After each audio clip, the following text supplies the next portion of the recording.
সরকারি চাকরিতে কোটা সংস্কারের দাবিতে আন্দোলন এবং পরবর্তীতে সরকারের পদত্যাগের এক দফা দাবিতে অসহযোগ আন্দোলনের সময় সারা দেশে ইন্টারনেট বন্ধের নির্দেশ দিয়েছিল সরকারি দুই সংস্থা বাংলাদেশ টেলিযোগাযোগ নিয়ন্ত্রণ কমিশন বিটিআরসি এবং national telecommunication monitoring centre NTMC. সেই সময়কার ডাক টেলিযোগাযোগ ও তথ্য প্রযুক্তি প্রতিমন্ত্রী জুনায়েদ আহমেদ পলক সরাসরি ফোন করে ইন্টারনেট বন্ধের নির্দেশ দিয়েছিলেন। সংশ্লিষ্ট বিভিন্ন সূত্রে এ তথ্য জানা গেছে। যদিও সরকারি সংস্থাগুলো ইন্টারনেট বন্ধের বিষয়টি স্বীকার করেনি, তবে ইন্টারনেট বন্ধের বিষয়ে জুনায়েদ আহমেদ পলক জানিয়েছিলেন ইন্টারনেট অবকাঠামোয় অগ্নিসংযোগের কথা।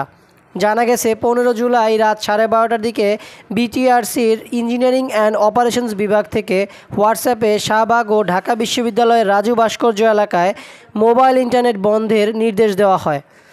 এর প্রায় আধা ঘন্টার মধ্যে আরেক নির্দেশনায় ঢাকা বিশ্ববিদ্যালয়, জাহাঙ্গীরনগর বিশ্ববিদ্যালয়, চট্টগ্রাম বিশ্ববিদ্যালয়, রাজশাহী বিশ্ববিদ্যালয় ও সিলেটের শাহজালাল বিজ্ঞান ও প্রযুক্তি বিশ্ববিদ্যালয়েও ইন্টারনেট বন্ধের জন্য বলা হয়।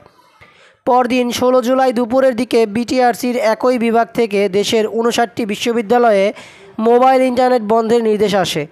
এই নির্দেশের ক্ষেত্রে ডাক টেলিযোগাযোগ ও তথ্য প্রযুক্তি মন্ত্রণালয়ের অনুমোদনের কথা বলা হয়। বিটিআরসি এই মন্ত্রণালয়ের অধীনে একটি সংস্থা। এ বিষয়ে নাম প্রকাশে অনিচ্ছুক বিটিআরসির একজন কমিশনার জানিয়েছেন, ইন্টারনেট বন্ধের সিদ্ধান্ত কমিশনারদের সঙ্গে আলোচনা করে নেওয়া হতো না। সাবমেরিন কেবল কোম্পানি ও আইটিসি সূত্র জানায়, 18 জুলাই সন্ধ্যায় বিটিআরসি ব্যান্ডউইথ বন্ধ করতে নির্দেশ দেওয়া হয়। আইসিটি কোম্পানিগুলোকে লিখিত আদেশ চাইলে হোয়াটসঅ্যাপে বার্তা পাঠানো হয়।